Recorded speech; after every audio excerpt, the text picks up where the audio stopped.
নমস্কার and I welcome to you voice of Imon. তো আজকে তোমাদের জন্য অনেক বড় একটা খবর দিতে চলেছি, যেটা আনন্দবাজার পেপারে একদম প্রথম পাতায় তোমরাও দেখতে পারবে। যদি তোমরা আনন্দবাজার পেপার নিয়ে থাকো তাহলে তোমরাও দেখতে পারবে। আর আমি অনেক দিন আগেই বলেছিলাম যে ওবিসি নিয়ে একটা বেঞ্চমার্ক সার্ভে কিন্তু শুরু করেছে রাজ্য সরকার থেকে। তো সেটারই আজকে আনন্দবাজার পেপারে দিয়েছে। আর যেটা মানে মূল বিষয়বস্তু কি আমি সেটা নিয়ে তোমাদেরকে বলবো। আর তোমরা চাইলে আনন্দবাজার পেপার অনলাইন কিংবা অফলাইন মানে তোমরা নিয়ে মার্কেট থেকে নিয়ে সেটা দেখতে পারো, ঠিক আছে? তো চলো এখানে কি বলা হয়েছে সেটাই আমি আগে প্রথম বলবো, তারপরে এক এক করে আসছি। আচ্ছা, রাজ্যে ওবিসি সমীক্ষা নয়া পথের ভাবনা। ঠিক আছে, এখানে বলা হয়েছে রাজ্যে অন্যান্য অনগ্রসর শ্রেণীর ওবিসি জন্য চালু সংরক্ষণ খারিজ হয়েছে কলকাতা হাইকোর্টে।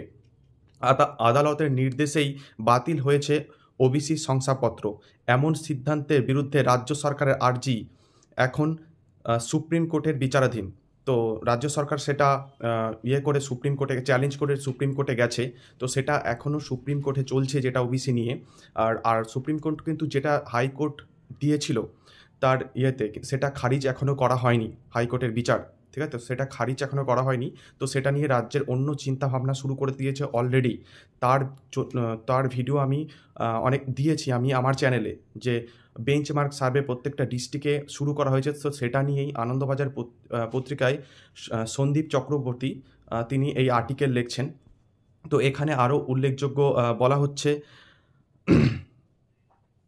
বেঁধে দিয়েছেন লড়াই। তো একই সূত্রে ইঙ্গিত রাজ্যের আগামী বিধানসভা। আচ্ছা, এগুলো আমাদেরটা অতটা ইম্পর্টেন্ট নয়, মোটামুটি যতটা ইম্পর্টেন্ট বা যতটা আমাদের জন্য, তো আমি সেটা বলছি। তোমরা চাইলে পরবর্তীকালে পেপারটা নিয়ে দেখতে পারো। জেলা শাসকদের কাছে নির্দেশ পাঠিয়েছে এবং প্রশ্ন বেঁধে দিয়েছে, কাজ করতে বলা হয়েছে।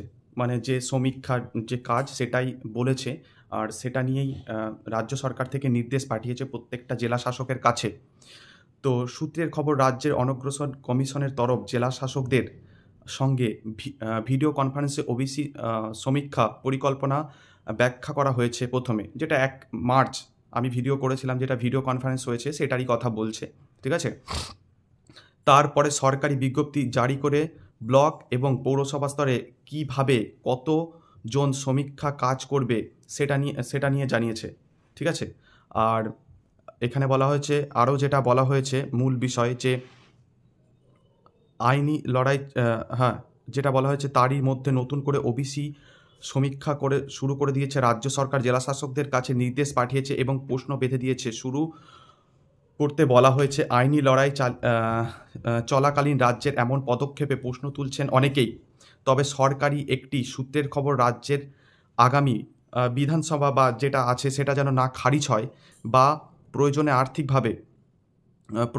আর্থিকভাবে যদি ক্যান্সেল হয়ে যায়, যেটা চলছে, বা হাইকোর্টের রায় যদি মানে থাকে, সুপ্রিম কোর্টে যদি হাইকোর্টের রায়ে বহাল থাকে, এখানে বলছে সেখাতিরে কিভাবে তাদেরকে ইডাব্লিউএসে এনে চাকরির খাতিরে সমান, বা চাকরির ক্ষেত্রে যে রিজার্ভেশনের মধ্যে রাখা যায় তারই চিন্তাভাবনা শুরু করে দিয়েছে রাজ্য সরকার। অন্যরকমভাবে যদি ক্যান্সেল হয়ে যায়, বা হাইকোর্ট যেটা বলেছে যে ক্যান্সেল হয়ে যাবে 2010-এর পরে যে ওবিসি বা যে অ্যাক্ট মেনে হয়েছে তাদের যদি ক্যান্সেল হয়ে যায়, তো সেখাতিরে রাজ্য সরকার তাদের জন্য নতুন করে ভাবছেন, এই জন্য যে তাদেরকে নতুন কিভাবে বা অন্য কোন রাস্তায় গিয়ে বা ইডাব্লিউএসের মধ্যে এনে তাদেরকে সেম যেরকম এখন যে রিজার্ভেশন দেওয়া হচ্ছে চাকরির ক্ষেত্রে বা পড়াশোনায়, সেটা কি করে দেওয়া যায় তারই চিন্তাভাবনা শুরু করে দিয়েছে। আর তার জন্যই বেঞ্চমার্ক সার্ভে অলরেডি স্টার্ট করেছে গভর্নমেন্ট। তো এর জন্যই বিভিন্ন জায়গায় প্রশ্ন পাঠিয়েছে এবং খুব তাড়াতাড়ি এটা আমরা দেখতে পারবো। ঠিক আছে, তো দেখো এরপর কি হয়। আর আমরাও জানি যে সুপ্রিম কোর্টে যে 18 তারিখে ওবিসি নিয়ে কেসের রায় আছে, তো সেটাই ভালো খবর আসবে। আর এখানে বা এটাতে কি বোঝা যায়, আমাদের চাকরির খাতিরে কি প্রভাব পড়বে? অবশ্যই একটা তো প্রভাব পড়বে। যদি এখান থেকে ওবিসি ক্যান্সেল হয়ে যায় বা হাইকোর্টের নির্দেশ সুপ্রিম কোর্ট বহাল রাখে, সে খাতিরে আমাদের যেটা নতুন করে যেটা রাজ্য সরকার শুরু করছে এই আর্টিকেল অনুসারে, তো তাদেরকে ইডাব্লিউএস ক্যাটাগরির মধ্যে আনা হবে। ঠিক আছে, যারা ক্যান্সেল হয়ে যাবে, তো এটা চিন্তা ভাবনা করছে। তো এস ক্যাটাগরির মধ্যে নিয়ে এসে ওদেরকে যে সুবিধা এখন পাচ্ছে, যে ওবিসির মধ্যে ঢুকে যে রিজার্ভেশন দেওয়া হচ্ছে না চাকরি খাতিরে, তো সেটাই দেওয়ার চিন্তাভাবনা শুরু করেছে। তো এটা নিয়েই আর্টিকেল শুরু হয়েছে। তো এতে করে যদি এরকম হয়, বা এই যে চারিদিকে যেটা চলছে এখন ওবিসি মামলা, তো এটাতে কি পরীক্ষা বা আমাদের পরীক্ষা, দেখো আমাদের পরীক্ষাতে এখানে অনগোয়িং রিক্রুটমেন্টে পড়ছে হাইকোর্টের, যেটা দেখেছি 12 তারিখে, আবার 2 তারিখে আছে। তার মাঝখানে যদি সুপ্রিম কোর্ট রায় দেয় যে ওবিসি হাইকোর্টের নির্দেশই বহাল থাকবে, সে খাতিরে এই যে পেপার কাটিং দেখছি, আনন্দবাজার বলো বা বিভিন্ন যেসব পেপার বলো, তাতে করে কোনো কিন্তু প্রভাব পড়বে না, ঠিক আছে, অনগোয়িং রিক্রুটমেন্টে। আর যদি এর মধ্যে 18 তারিখে সুপ্রিম কোর্টে যেটা চলছে সেটা যদি বেরিয়ে যায় বা হাইকোর্টের নির্দেশই বহাল থাকে, তাতে করে নতুন নিয়োগও কিন্তু থেমে থাকবে না, চাইলে নতুন নিয়োগও কিন্তু শুরু হবে। আর সেরকমই যেন ইঙ্গিত পাওয়া যাচ্ছে। আর তোমরা চাইলে, আমি বলবো, আবারও বলবো যে আমি ভিডিওটা বড় করতে চাই না। আর আমি দিয়েছিলাম, কারণ এটা নিয়ে আমি অনেক জায়গায় আর্টিকেল দেখছি, আগেও ভিডিও বানিয়েছি, অফিসিয়ালি কিন্তু আপডেট দিয়েছি, এমন নয়। অনেকে বলেছে দাদা মেমো নম্বর দাও, আমি সেটাও দিয়েছি, যে আমি যেটা পারছি সেটাই দিচ্ছি। তোমরা চাইলে, আমি এখনও বলছি, তোমরা যদি চাও বা মনে করো, আনন্দবাজার পেপার নিয়ে আজকে তোমরা দেখতে পারো, প্রথম পাতায় দিয়েছে, ঠিক আছে।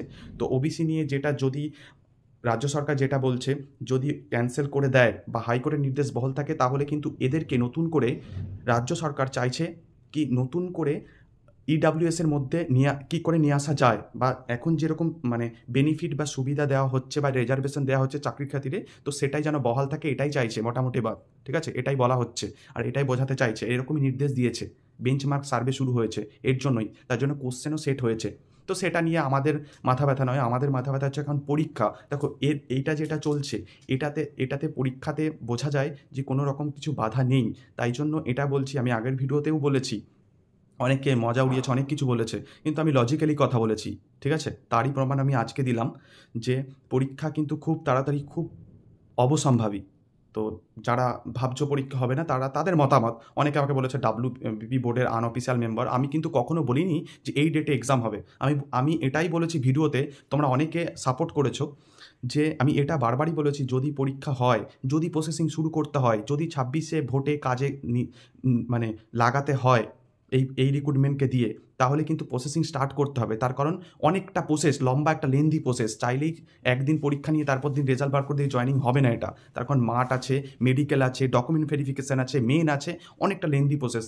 আমি সেটার পার্সপেক্টিভেই কথাটা বলেছি। অনেকে অনেক কিছু বলেছে, অনেকে সাপোর্টও করেছে, আর আমি তাদের সবাইকেই বলছি তোমাদেরকে ধন্যবাদ, ঠিক আছে। তোমরা তোমাদের মতামত দিয়েছো, কোনো মানে সেটা দিতেই পারো, কিন্তু একটু ভেবে দেখো, কিছু বলার আগে একটু ভেবে দেখো। আর আমি ওবিসি নিয়ে ভিডিও দিচ্ছি, আর তার কারণ আমি যেটা পাচ্ছি আনন্দবাজারে উঠে এসছে সেটাই দিয়েছি। আগেও বলেছি, অনেকে অনেক কিছু বলেছে, সেটারই আজকে দেখালাম, যে যেটা ভিডিও বানাই সেটা না জেনে বুঝে বানাই না, ঠিক আছে, এই থাম্বনেল নিয়ে বানাই না।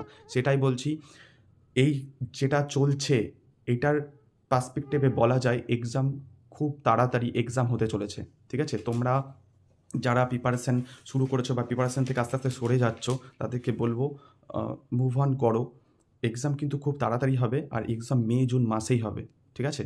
এক্সামে কোনো বাধা নেই, অনগোয়িং রিক্রুটমেন্টে কোনো বাধা নেই। আর আজকের এই নিউজে, বা যদি সুপ্রিম কোর্টে 18 তারিখে হাইকোর্টের নির্দেশও বহাল রাখে, সেক্ষেত্রে নতুন রিক্রুটমেন্টও কিন্তু খুব তাড়াতাড়ি দেখতে পারবে, ঠিক আছে। এইটুকু বলে দিতে পারি। আর আমার দেওয়া যদি কোনো খবর বা তোমাদের একটু হলেও হেল্পফুল মনে হয়, তাহলে বলবো যে সাপোর্ট করতে একটা লাইক, আর আমার চ্যানেল তোমরা যারা নতুন দেখছো সাবস্ক্রাইব করে নিও। এরকম অনেক খবর বা আপডেট তোমরা পাবে, যেটা আমাদের অ্যাসপিরেন্টদের লাইফে একটু হলেও মানে বেনিফিশিয়াল হবে। তো সেরকমই খবর পাবে। তো সবাইকে বলবো আমাকে একটু সাপোর্ট করো, আর চ্যানেলটা মানে যারা নতুন দেখছো, অনেকেই আছো, তারা সাবস্ক্রাইব করে নিও। Thank you. আর যাওয়ার আগে একটা কথা বলবো, যে বড়োদেরকে এবং মহিলাদেরকে অনেক অনেক রেসপেক্ট করো, আর তুমি তোমার প্রিপারেশান জমকে করো, মেহনত করো, আর 4 চাঁদ লাগাও। থ্যাংক ইউ, নমস্কার।